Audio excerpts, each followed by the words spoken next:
Hi, I'm Jan Marker, a trainer for Qt QML at KDAB based in Frankfurt am Main, Germany. Some time ago, Jasper did a video on useful shortcuts in Qt Creator. Of course, he couldn't cover all of them, and today I want to share some more shortcuts with you. In the trainings that I conduct, I show these shortcuts, and sometimes I see the face of seasoned Qt developers light up when they learn about a new shortcut that is particularly useful for them. From Jasper's video, you might know that the shortcuts in Qt Creator will not only shorten the time you spend in menus, but they will also make it easier to generate code. If you've spent time in Qt Creator already, you will likely know some of the shortcuts that I'm going to show you. In that case, take this video as a reminder that you could train yourself to use one more shortcut today.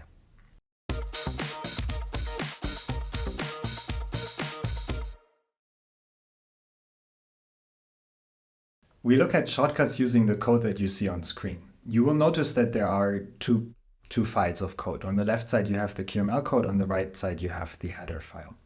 Now in the QML code you notice that we have this timer here. So we have an ellipse item and the timer. The timer should change the color of the ellipse item after 2 seconds. When I run this example now using shortcuts, we'll find a little bug. So I built the example using Command B. And then I run it using Command R. Now, as I said, there is a bug. The color didn't change. If you're experienced with QML, you will immediately see what the problem is. But let's look a little bit. So the timer here, it is set to run for 2 seconds, but it is actually not activated. And how can you find that out? You look at its documentation. So if you press F1, you will see that on the right-hand side of the screen, the help panel is opening with instructions and documentation of the timer. If I want to see that documentation full screen, I can press F1 again. Now you get a list of properties that this timer has, and one of the properties is the running property. Clicking on it, we notice it's by default set to false, and this is the problem that we have in the code. Okay, now that we know what the problem is, we can fix it in the code. For that, I press Ctrl 2 and jump back to the code.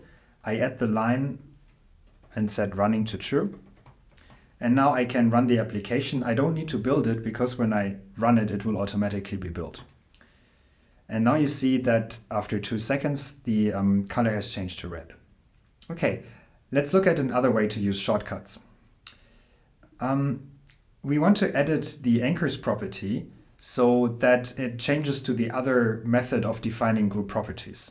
So for that, I need to add anchors dot in front of all of these anchor definitions.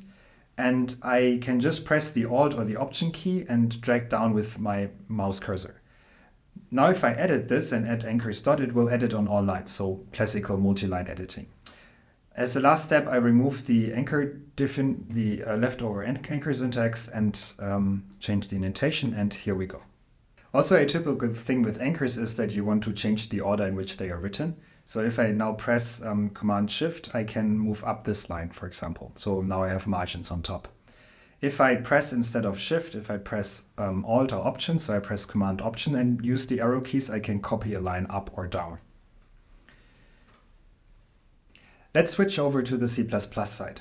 The help shortcut that we saw with QML earlier also works here. So I can click, for example, on QQuick painted item, press F1, and I get the help on the right-hand side. Now, if I want to close the help pane again, I can just twice press Escape and it will disappear. If I now would like to look at which other classes in my application use QQuick painted item, I can search for usages. This is a standard IDE operation, but Qt Creator also supports it via shortcuts. So I press Command or Ctrl Shift U. And you see on the bottom a pane will pop up that will list all the files where this in your project where this class is being used. You now might want to rename your ellipse to be named ellipse item. That works very similar. You click on the class name ellipse and then you press Ctrl Shift R. You get a dialog that looks a bit like a search and replace dialog. You can here on this location you can enter the new name. You can ask your creator to also rename the files. I will not do that now. I will just ask it to only rename the class. And you see it will automatically do that, for example, here in the class name, but also in the constructor name. I've just shown you a variety of useful shortcuts in Qt Creator. There are many more. Find them on our reference card linked here. The reference card shows the shortcuts for both macOS and other platforms. If you found interesting shortcuts, we'd love to read about them in the comments section. And have you ever wondered what this little box in the bottom left corner of QCreator can do?